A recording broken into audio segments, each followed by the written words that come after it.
पुढची बातमी पाहूया। छत्रपती शिवाजी महाराज हे पाटीदार समाजाचे होते। केंद्रीय मंत्री CR पाटलांच्या या विधानाने नवा वाद आता निर्माण झालाय, कारण सुरतमधल्या पाटीदार समाजाच्या कार्यक्रमात त्यांनी हे विधान केलं। मनपा निवडणुकीच्या तोंडावर विधानाने नवा वाद उभा राहिला। दरम्यान हे CR पाटील नेमके आहेत तरी कोण पाहूया। जळगावच्या पिंपरी अकौरा गावामध्ये त्यांचा जन्म झालाय। संपूर्ण शिक्षण त्यांनी आणि वास्तव्य हे गुजरातच्या सुरतमध्ये काढलेलं आहे। सुमारे 14 वर्ष पोलीस दलामध्ये त्यांनी सेवा केली। शिस्तभंगाच्या कारवाईमुळे सेवेतून त्यांना मुक्त करण्यात आलं। 1991 मध्ये नवगुजरात टाइम्स नावाचं दैनिक सुद्धा त्यांनी सुरू केलं।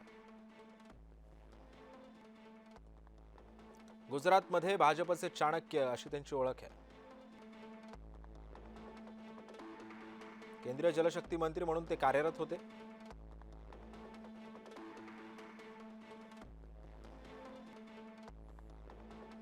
મને કહેતા આનંદ થાય છે કે શિવાજી મહારાજ છત્રપતિ શિવાજી મહારાજ પણ પાટીદાર હતા અને એમને પણ એક હિન્દુ